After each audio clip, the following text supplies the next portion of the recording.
Welcome, bienvenue. Those big bad builders have been at it yet again, desperately trying to withhold the truth, obfuscate the evidence, etc., etc. But we'll get to Steve presently. Firstly, we're going to come straight to Hamish. Hamish, as ever, would you start the proceedings off? Well, we're speaking today about the monstrous great black hole because that seems to be a popular subject of conversation. It's a big black hole that our government has failed to do anything about. It's filling in other black holes all over the place. So it says. The challenge we've got, there's a heck of a lot of talk as to what the government is going to be doing. They've awarded a certain amount of money. Just to put it on average, if they were to spread that amount of money out around, they would award each building something like 100,000. And when we actually sort of look at the cost of remediation, there's a vast difference between 100,000 and what it's going to cost to remediate it. Builders are saying that they're going to put a certain amount of money in, but what are they going to do with that amount of money they're putting into it? And certainly not nearly enough, allowing the person that built it to make a decision on. Now, bearing in mind, these builders, they built it and they cut the corners, so they know what they put in there or didn't put in there. So to allow them to make decisions about what risk is now involved, it does really need somebody independent to look at it. But there's that vast difference. How are we going to fill that black hole? And there's more and more information coming out. There will be some buildings that have been allegedly remediated. Allegedly. Are remediated to the standard that they should be. Because there are some, as I said, the black hole gets bigger. The black hole gets bigger. Welcome, Steve.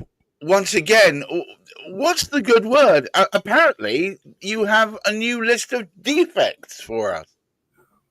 Yeah. So, as we know in this fight, we've been focusing on the remediation at Royal Artillery Quays, on the new stuff. So the fire shaft with the flammable panels remaining on, which we're fighting Barrett over, and also the fact that there's no fire performance test evidence for the fire engineer to basically confirm the risk levels of leaving these combustible panels on our only means of escape, especially in their banned or new buildings. So that's the new stuff. We know all about that. What we haven't considered is whether they built the building to the law at the time of construction. And although we have done a lot of work on this on the external walls of the EPS cladding, the other parts of the building we haven't considered.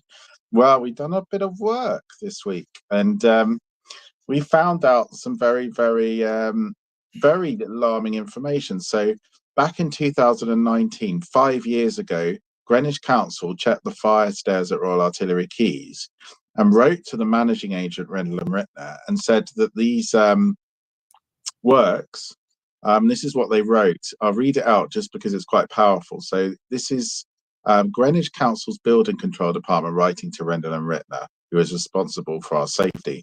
They say the works carried out between 2002 and 2004 to build RAC used the building regulations of 2000. So that's the law that they used. The regulation stipulates that the entire staircase should be fully compartmentalized as a means of escape. Well, however, yes, otherwise fire can spread unchecked, yes? Yeah. And then they write, however, as we, the local authority building control, did not have any input to the work, we are thus in the position to state the reason the work was signed off without compartmentation. I would therefore advise you to contact the building control that did sign it off for clarifications urgently. And that's NHBC. So therefore, we started to think, well, if the fire stairs are compartmentalized, and it's very obvious. So if you go down to the bottom of the fire stairs, you're meant to have a fire door, and it's all meant to be enclosed in a shaft, right? Right. Well, these stairs are open. You can go through the main door of the flats, and then there's no fire door. There's no compartment. You just can go straight up the stairs, which puts you at risk of e-bikes outside and all the rest of it. And because there's flammable panels on these stairs, it's a really bad idea. But that's just defect one, so that's very serious. Now, the stairs, we've checked, they're meant to be 110 centimetres. They were 98 centimetres, so they weren't the right width. So as you're rushing down the fire stairs, 16 stories, there's not enough space to get down as per the law, so they fail on that. no firefighting lobbies between accommodation and firefighting stairs, so they don't have the required 2 doors. Then there's other very worrying things, that they don't have any fire-rated glass on a 16-story external wall fire shaft. There's So no fire rating. it appears to be can open worms everywhere. Yeah. So the more rigorously that we take a look at these these sign off, it appears to be not worth the paper it's written on. Well, and also what we found is that by contracting out the sign off, and I think this is, I think the root cause of all of our problems in this building safety crisis is we are in a position where we are exposed to conflicts of interest. So Hamish mentioned those public funds. So there's 5.1 billion of public funding for building safety. And then there's 3 billion on top of that for the mid-rise buildings. So the building safety stuff's 80 metre plus, and the mid-rise is 11 to 80 metres, 3 billion. So it's 8.1 billion in total, which is nowhere near enough. Do you have a clue about what would be enough? And are we even in the same sort of factor of 10 of it? No, the Telegraph, I think, covered this. It was about 50 billion. So it gives you an idea. And that's without cost overruns, construction. There's like 25% construction inflation since we started this fight about 6 years ago. So, yeah, it's not going to be the same. And also, there's cost overruns because when they take the cladding off, they can find numerous structural issues. And we had an example of that, Cityscape in Croydon, where Barratt got, loads of extra costs because when they take the cladding off, they find a whole load of stuff. And that could happen around the country. So what you're saying is the initial fire safety elements that you were speaking about, the cladding, is really the tip of a fiery iceberg. A structural iceberg. Yes, and the more we unpick it, the less safe the structure seems to be. And the root cause is the conflict of interest. So they've basically got this finite funding, right? 8.1. They've added another billion in the budget. Not nowhere near enough, and they've already spent the money as well, so it's not really new money.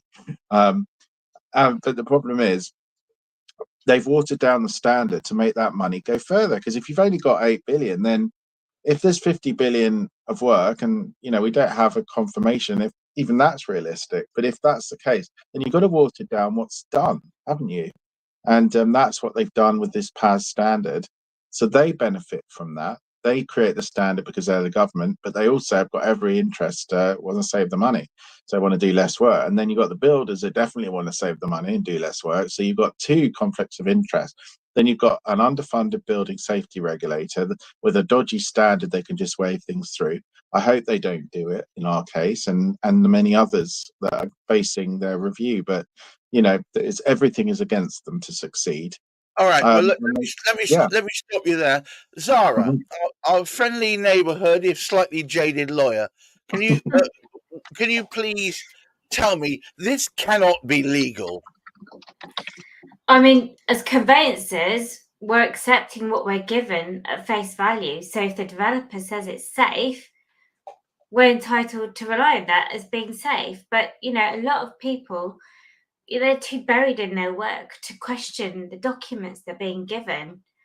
And there was something that went around, a warning about fake EWS ones. Now we have to sort of even be wary that the certificates we're being given by the developers are actually correct. And it's taken me a long time to realise that, the builders are in effect marking their own homework. Well, I was going to point this out earlier. It does appear to be so. And I actually had a client who was a building regs inspector, and he was buying a property that was being refurbished, and he was quite concerned about the building regs. And I had to sort of say to him, look, I have to accept what I'm being given at face value. And he basically explained to me that the way it works is that these building regs inspectors are, they're self-employed, and so they've got a family to feed, and so they want regular work from the same source. So they will go in and not cause too much of a fuss, because if they cause a fuss, they're not going to get another job from the same Are developer. are you effectively saying that people are rubber stamping things because they're trying to keep the roof over their head? Yeah. That's terrible.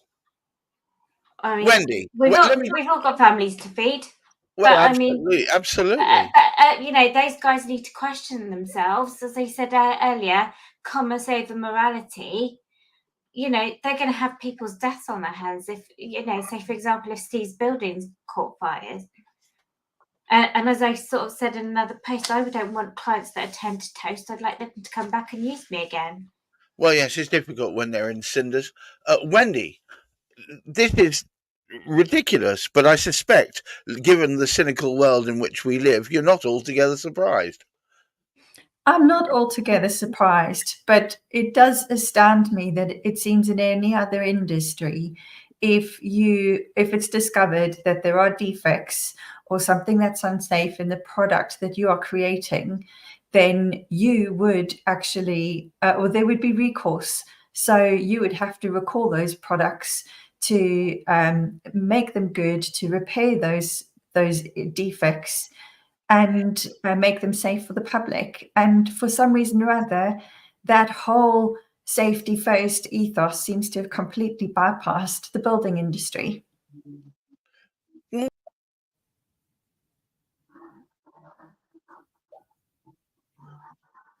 Yeah, I agree with you, Wendy. That's, you know, if it was a car that caused a danger to someone's life on the road, it would have to be recalled. So why not the same for a building where people are sleeping at night? It must be terrifying for those people that are sleeping in a building, and it could catch fire, and you can't stay awake all night. And these waking watches are not worth the, you know, the people they're paying to supervise them, because, you know, the people that live there are filming those security people sleeping on the job. And it actually doesn't do an effective job of getting people out the building, like a fire alarm or a smoke alarm or, you know, residents' WhatsApp groups. I completely agree. And, you know, we spend more time in our homes than we do in our cars, I imagine, unless you're a professional driver. But even so, we do spend a significant amount of time in our homes. So you would think that the safety of our homes should actually be classed as, well, it should have high priority. So it really saddens me that we are discovering situations like what Steve is experiencing, where every single time something gets investigated, it's almost looking even worse. And also, why is it residents have to do this work? We got two building owners that are meant to be looking after our safety, and they have a legal responsibility to do it. We've got a builder, we've got a building safety regulator, we've got a managing agent, and we've got Home Ground, which is kind of sitting collecting the ground rent. So there's all these organisations, all with a responsibility here. And the only party that's actually doing all the technical work, and it's 5 years of my life, you know, this isn't a small task, is me. And, you know, I'm taking all the risk. I'm going out on social media, criticising the builders, one particular builder. And, you know, there's been lots of horrible repercussions for me personally.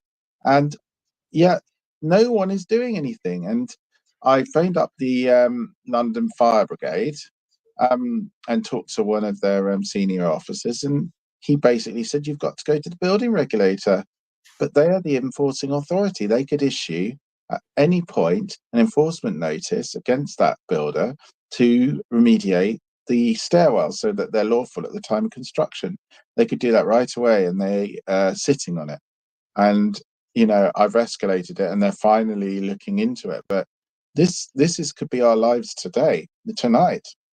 We've talked about fire, and we've talked about potentially fireworks. And so November the 5th is a very scary day for those at Royal Artillery Quays. We're dreading it. Can I ask you, why do you think they were sitting on it? Well, because it has repercussions. The lift and the fire stairs should be in a compartment. Now, the lift it's recognized as just a normal lift. It should be a fire lift, which means it needs to be in the same compartment as the stairs. Well, if they keep to the regulations at the time of construction, there's a risk they'll have to rebuild an entire new lift the other side of the stairwell and sort of build a completely new 16-story lift shaft. So that's why someone screwed up when they were looking at ADB, which is like the approved documents for building for this, and didn't realize, or did realize, but was saving money. But it's an appalling situation, the lack of compartmentation, and there's obviously huge financial repercussions to screwing up an entire development. Zahrah, you were making comments earlier that you say it's everywhere. This is not just restricted to either Barracks or Royal Artillery Quays. No, but I had a colleague that bought a house on a development. So we're talking about a house, and the developer didn't put in any fire safety barriers. And I don't know if you saw, this was down in Exeter, and there's a whole row of houses that kind of caught fire because the developer didn't do their job. And then he found out after the building had burned down. Yeah. Good Lord. We don't want to be learning after the fact when it comes to fires. Hamish, I'm beginning to lose all faith in these builders. You're on mute, sir. Sorry. There we go. I think this is one of the challenges, because at the moment too much is being left for the builders, the developers say so. There does need to be a collaboration between various different people who are involved. And I think what we have definitely seen is the need. I mean, Steve outlined earlier that the whole thing is a shambles. There are not enough people involved in looking at the resolution to all of this. There are ministers who are meant to be responsible for housing, for safety in housing. And there's budgetary concerns and all the rest of it. The Earl of Lytton's method, or his particular sort of idea relative to the building safety scheme, that is absolutely vital. That would support many of the shortcomings, because the government aren't willing to do it, the builders aren't willing to do it. Why the heck should the people who are living there under the risk of fire, why are they in financial difficulties? Some of them are even being taken to court. They cannot afford to pay the increase that is being demanded of them. And they somehow are being blamed for the incompetence of these particular sort of builders. And we actually sort of know that we've heard from certain people where Steve is, but Zahrah has actually sort of pointed out it's happening all over the place. And how on earth Wendy can advise her first-time buyers of what is safe and what I just don't know. I can't comprehend it. It is just something that really, but it does need to be a collaboration. And I think what we've seen happening with what Steve's outlined, the shortfall in the budget to help and support, the country hasn't got the money. I say it's the fault of the government. It's our money that the government are putting into these things. Well, yes, it's us at the end of the day. Steve, if I can leave you with a last comment before I get Hamish to summarise. Yeah, well, the Earl of Lytton scheme is basically to say, let's not use our money to fund it. Let's get the money from the builders with the huge amounts of land banks, huge public funding, the subsidy of Barratt for MAID, the partnership with a master builder, all this stuff. Let's get the money from the construction industry, bring the cladding manufacturers, rather bad in Grenfell, evil potentially, and let's get the money from these people, and then they clean up their act. It's simple, and let's do it outside the court so the lawyers don't make loads of money and delay everything. That's what the Earl scheme does. True consumer protection of blocks of flats. That's what we'll be fighting for in the Lords. We will be back later this year. So bear with us, everyone. This is a people's law done by the people, for the people, and by the people. So see us soon. Hamish, would you take us home, please? It's hard to follow that. It's hard to follow that. It definitely warrants significant intervention.